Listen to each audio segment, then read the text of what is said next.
आज मैं आपको एक मज़ेदार कहानी सुनाने जा रही हूँ। उत्तर भारत में एक बड़ा ही दयालु और न्यायप्रिय राजा था। उसके शासनकाल में सारी प्रजा बहुत ही आराम से सुखमय जीवन बिता रही थी। राजा को भगवान की भक्ति करने में बड़ा ही आनंद आता था, लेकिन राजा होने के कारण वो अपना सारा समय भक्ति करने में तो लगा नहीं सकते थे, क्योंकि उन्हें प्रजा का ध्यान भी रखना पड़ता था। तो राजा ने सोचा कि जब वे बूढ़े हो जाएंगे तब जंगल में जाके एकांत में बैठ के भगवान की भक्ति करेंगे। देखते ही देखते समय बीत गया। राजा ने अपना सारा राजपाट अपने पुत्र को सौंप दिया और सबसे विदा लेकर जंगल की ओर चल दिए। में पहुंचकर राजा ने एक नदी के किनारे छोटी सी कुटिया बनाई और उस कुटिया में रहकर ब्रह्मचर्य जीवन का पालन करने लगे। एक दिन जब वे ध्यान लगाकर बैठे थे तो उन्हें कुछ आवाज़ें सुनाई दी, जिस कारण उनका ध्यान टूट गया। आँख खोलकर देखने पर वो पाते हैं कि नदी के दूसरी ओर एक गर्भवती हिरनी अपनी जान बचाने के लिए भाग रही थी, जिसके पीछे एक खूंखार शेर दौड़ रहा था।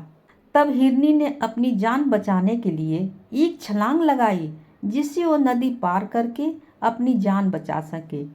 जैसे ही उसने कूदने के लिए जोर लगाया, उसका बच्चा गर्भ से बाहर आ गया और नदी में गिर गया। बच्चा नदी में डूबने लगा। राजा से यह सब देखा नहीं गया। वो तुरंत उठे और उस नवजात बच्चे को बचाने के लिए नदी में कूद पड़े। वो बच्चे को बचाकर अपनी कुटिया में लाए, उसे पत्तों से लपेटकर फिर लकड़ियां इकट्ठी करके आग जलाई, जिससे बच्चे को गर्मी मिल सके।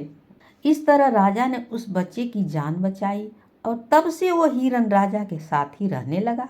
कभी कभी जब वह हिरन चरने जाता और आने में देर हो जाती तो राजा को चिंता होने लगती। वो उसे ढूंढने निकल पड़ते। ऐसे ही दिन बीतने लगे। समय के साथ साथ राजा बूढ़े होने लगे। एक दिन जब राजा ध्यान लगाकर बैठे थे, अचानक उनकी तबीयत खराब हो गई। राजा कुटिया में जाके लेट जाते हैं। उन्हें ऐसा लगा कि अब उनके प्राण निकल जाएंगे। उधर हिरन जो चरने गया था वो अभी तक नहीं आया था। राजा को हिरन की चिंता होने लगी। मरने से पहले वो आखिरी बार हिरन को देखना चाहते थे, लेकिन उनकी ये इच्छा पूर्ण न हो सकी और जीवन के आखिरी समय में हिरन के लिए चिंतित होते हुए उन्होंने अपने प्राण त्याग दिए। मरने के बाद राजा का दूसरा जन्म एक हिरन के रूप में हुआ और राजा ने उसी हिरन की कोख से जन्म लिया जिसे उन्होंने बचाया था। और जिस तरह राजा ने छोटी हिरनी की सेवा की थी, अब वो हिरनी भी उसी प्रकार की सेवा अपने बच्चे के रूप में करने लगी और दोनों खुशी खुशी रहने लगे। लेकिन एक हिरन के रूप में राजा को अपनी भक्ति की बात याद थी, तो उन्होंने भगवान से प्रार्थना की कि अगला जन्म उन्हें मनुष्य का मिले, जिससे वो भक्ति के मार्ग पर दोबारा चल सके। और अगले जन्म में राजा का जन्म एक ग्वाले के घर में हुआ। उस ग्वाले के 3 पुत्रों में राजा सबसे छोटे पुत्र थे और ग्वाले ने उनका नाम रखा माखन लाल। माखन लाल बचपन से ही बहुत शांत रहते थे। ना वो किसी से बात करते, ना बच्चों के साथ खेलने जाते, ना ही अन्य किसी कार्य में रुचि लेते।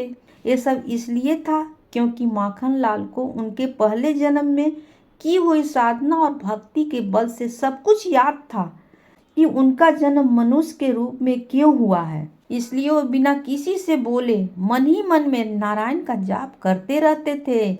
लेकिन उधर माता पिता को चिंता सताने लगी कि बेटा तो गूंगा बहरा है, कैसे उसका जीवन यापन होगा, कौन इससे विवाह करेगा। ग्वाला बहुत से पंडित, डॉक्टर, वैद्य, न जाने कितने किस किस के पास गया जिससे माखन लाल ठीक हो जाए, लेकिन सब व्यर्थ था। उधर माखन लाल की दुनिया सारी चिंताओं से मुक्त अपने भक्ति मार्ग पर आगे बढ़ते हुए लगातार जप में रहते थे, जप करते रहते थे। देखते देखते समय बीत गया। माखन लाल के दोनों बड़े भाई कमाने लगे, उनका विवाह भी हो गया। दोनों भाई अपने वैवाहिक जीवन में खुश थे। पिता की तो माखनलाल की चिंता सताती रहती थी। कौन लड़की माखनलाल से विवाह करेगी? वो तो ना कुछ सुन पाता है, न बोल पाता है और कुछ कमाता भी तो नहीं है। पिता की मृत्यु के बाद, लेकिन थोड़े ही दिन बाद भाभी को माखनलाल का यूं मुफ्त की रोटी खाना खटकने लगा और वो रोज नए नए बहाने ढूंढती माखनलाल से लड़ने झगड़ने की, और भाभी के शांत होते ही वापस घर में चला जाता। लेकिन एक दिन झगड़ा बहुत बढ़ गया। सुबह से शाम हो गई लेकिन भाभी शांत नहीं हुई। पहले तो भाभी सुबह गुस्सा होती थी पर दोपहर तक शांत हो जाती थी, लेकिन आज तो शाम से रात भी हो गई। फिर रात को भाभी ने दरवाजा बंद कर लिया। मजबूरन माखनलाल को उस दिन भूखे पेट वहीं बाहर पेड़ के नीचे सोना पड़ा। अगले दिन सुबह उठ के माखनलाल दरवाजा खोलने की प्रतीक्षा कर रहे थे, तभी उधर से एक राजा अपनी पालकी से गुजर रहे थे। इसे राजमहल में कुछ कार्य जरूर मिल सकता है, यह सोचकर एक पालक ने माखनलाल से उनका नाम पूछा, लेकिन माखनलाल कुछ नहीं बोले। फिर पालक ने पूछा कि तुम क्या करते हो? इस पर भी माखनलाल चुप रहे।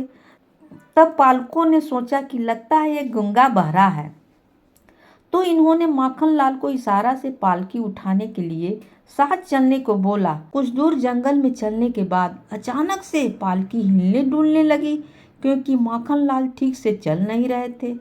तब पालकी में बैठे राजा ने और पालकों ने सोचा कि लगता है इसने मदिरा पान किया है, तभी ठीक से नहीं चल रहा है। राजा ने माखनलाल से कहा कि यदि तुम थक गए हो या तुमने मदिरा पान किया है तो थोड़ा देर रुक के आराम कर लो। इस पर माखनलाल ने जवाब दिया कि मैंने कोई मदिरा पान नहीं किया है, ना ही मैं थका हूँ। मैं तो बस उन छोटे कीड़े मकोड़ों को बचाकर चल रहा था, जिससे वो मेरे पैर के नीचे आकर न मर जाएं। यह बात सुनकर राजा को लगा कि ये कोई साधारण पुरुष नहीं है, जरूर कोई संत है। राजा और उनके पालकों ने तुरंत हाथ जोड़कर माखनलाल से क्षमा मांगी। पूरे जीवन में आज पहली बार माखनलाल ने कुछ बोला है। इसके बाद ही उन्हें जीवन भगवान की कृपा से मोक्ष की प्राप्ति हो गई। कहानी होती है समाप्त।